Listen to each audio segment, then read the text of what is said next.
ఈ రోజు మనం మ్రాను కోట అంటే నేటి మహబూబాబాద్ చరిత్రను తెలుసుకుందాం. పురాతన కాలంలో మన ప్రాంతాన్ని మ్రాను కోట అని పిలిచేవారు. మ్రాను అంటే చెట్లు, కోట అంటే ఫోర్ట్, చెట్లతో కూడిన కోట అని అర్థం. కాలం మారే కొద్దీ మ్రాను కోట కాస్త మాను కోటగా పిలువబడింది. 12వ శతాబ్దం నుంచి 14వ శతాబ్దం వరకు కాకతీయులు పాలించారు. కాకతీయుల సామ్రాజ్యంలో మానుకోట ఓ ముఖ్యమైన భాగంగా ఉండింది. గణపతి దేవ లాంటి రాజులు మానుకోటకి సాగునీటి వంటి పాకాల చెరువును నిర్మించి, రాణి రుద్రమాదేవి లాంటి వారు పాలించి 14వ శతాబ్దంలో ఢిల్లీ సుల్తాన్ దాడుల కారణంగా కాకతీయులు ఓడిపోయారు. దానంతరం ముసునూరి నాయకులు దాదాపు 50 సంవత్సరాల పాటు మానుకోటని పాలించి, ఆ తర్వాత బహమని సుల్తానులు, కుతుబ్ షాహీలు, 17వ శతాబ్దంలో మొఘల్స్, నిజాం లాంటి పాలకులు మానుకోటపై ప్రభావితం చూపారు. స్వాతంత్రం రాకముందు అప్పటి నిజాం కాలంలో ఉన్న 6వ నిజాం మహబూబ్ అలీ ఖాన్ మానుకోటకి రావడం జరిగింది. అతను శిఖర్ ఖానా అంటే హంటింగ్ లాడ్జ్ లో నివసించడం జరిగింది. అతని గౌరవార్థం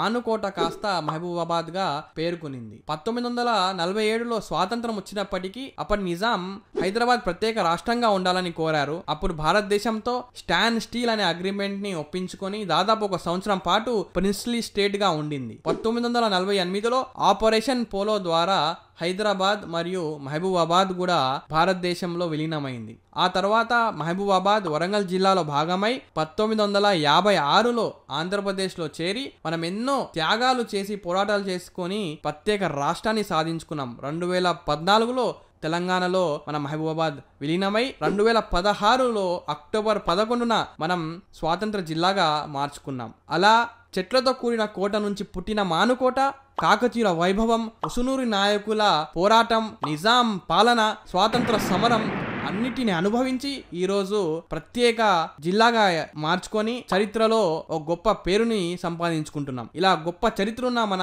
మహబూబాబాద్ మరింత డీటెయిల్డ్ గా మనం నెక్స్ట్ వీడియోలో మాట్లాడుకుందాం. Thank you. జై హింద్.